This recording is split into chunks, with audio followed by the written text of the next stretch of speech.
থাকবেন ইনশাআল্লাহ। যদি যদি বিএনপি এই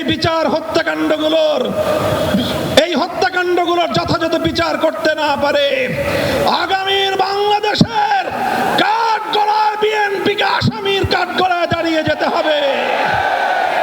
24-এর বিপ্লব পরবর্তী বাংলাদেশে বাংলার তরুণদের হৃদয়ের স্পন্দন, বাংলাদেশের কিংবদন্তি তরুণ নেতা শরীফ ওসমান হাদিকে হত্যা করে হত্যাকারীরা ভারতে গিয়ে জামাই আদরে প্রতিপালিত হচ্ছে।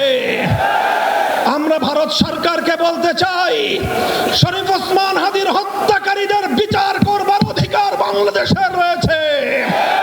সেই হত্যাকারীদেরকে বাংলাদেশে হস্তান্তর করো। যদি তোমরা সেটা করতে ব্যর্থ হও, আমরা ভারতকে সেজন্য অভিযোগের কাঠগড়ায় দাঁড় করিয়ে দেব। আমার আখেরি পয়গাম, যেই ফ্যাসিবাদ বিতাড়িত হয়েছে সেই ফ্যাসিবাদ আর বাংলাদেশে পুরনো রূপেও ফিরবে না, নতুন রূপেও ফিরতে আমরা দেব না। আমরা বলতে চাই, জুলাই বিপ্লবের চেতনাকে সমুন্নত রাখতে জুলাই জাতীয় জাদুঘর, অন্তর্বর্তীকালীন সরকারের আমলে যেই জাতীয় জাদুঘর প্রতিষ্ঠিত হয়েছে, যার আয়োজন সম্পন্ন হয়েছে, বর্তমান সরকার সেই জুলাই জাতীয় জাদুঘর, যেটা জুলাই বিপ্লবের অন্যতম স্মারক হবে, সেই জাতীয় জাদুঘর নিয়ে টালবাহানা করছে।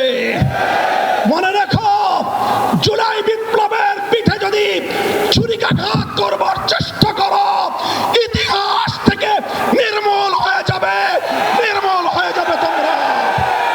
ইনশাআল্লাহ আমাদের শপথ হবে, আজকের রক্ত দিয়ে কেনা জুলাই, রক্ত দিয়ে আমরা রক্ষা করবো ইনশাআল্লাহ।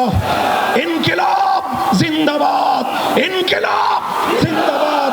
আসসালামু আলাইকুম ওয়া রাহমাতুল্লাহ।